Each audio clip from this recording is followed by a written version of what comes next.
Now, let's move on to poverty trends in India.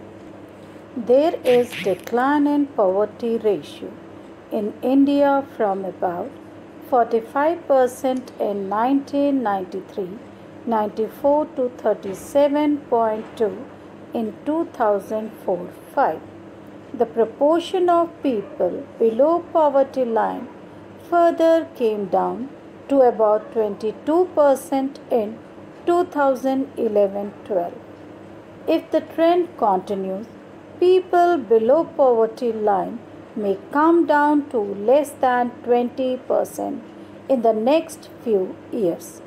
Although the percentage of people living under poverty declined in the earlier 2 decades, the number of poor declined from 407 million in 2004-5 to 270 million in 2011-12. Now, let's see groups vulnerable to poverty. Poverty among social groups and economic categories varies widely in India. Socially vulnerable groups are the household of scheduled caste and scheduled tribes. Economically vulnerable group comprises rural landless labor household and urban casual labor household. However, during the last few years, all these groups except the scheduled tribe group have witnessed a decline in poverty. There is a great difference among the number within the poor families. It is observed that female infant, women, and elderly members in the poor families are not given equal access to resources available to the family. So, they are called poorest of the poor. Dear students, now let's discuss about interstate disparities. The proportion of poor people is not the same in every state. In 2011-12, estimates all India head count ratio was 21.9%. The states like Madhya Pradesh, Assam, Uttar Pradesh, Bihar, and Odisha had all India poverty level.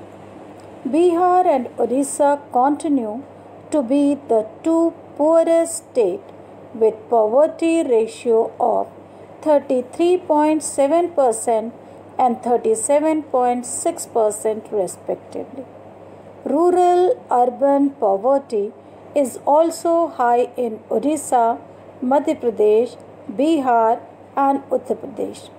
In states like Kerala, Jammu and Kashmir, Andhra Pradesh, Tamil Nadu, Gujarat, West Bengal, there is significant decline in poverty.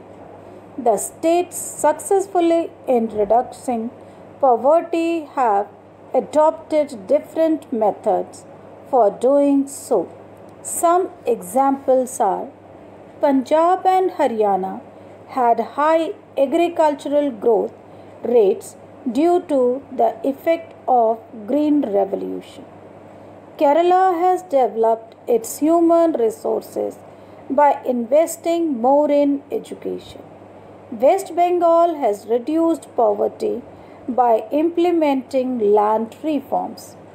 Public distribution of food grains at sustained prices in Andhra Pradesh and Tamil Nadu has helped in poverty reduction. Jammu and Kashmir has generated wide-ranging economic activities all across the state and converted potential in various sectors into employment opportunities. So, there is a wide disparity in poverty in India. Dear students, now let me tell you a small story. It's the story of Sivaraman. Sivaraman lives in a small village near Karur town in Tamil Nadu. It is famous for its handloom and parloom fabrics.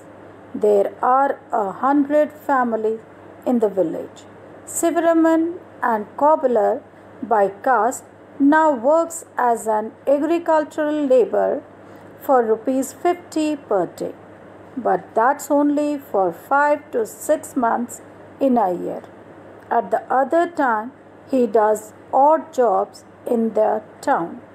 His wife, Shashikala, too works with him, but she can rarely find work these days, and even if she does, she is paid rupees 25 per day for the same work that Sivaraman does. There are 8 members in the family.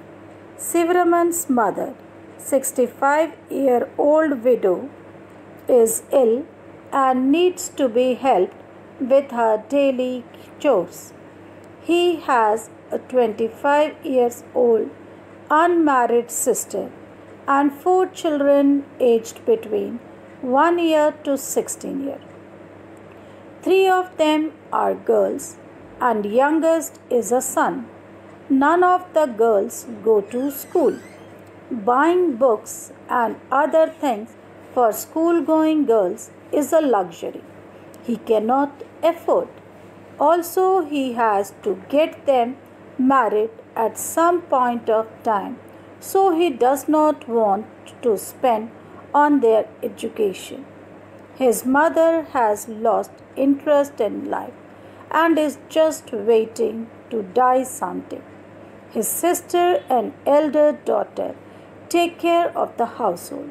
Sivaraman plans to send his son to school when he comes of age.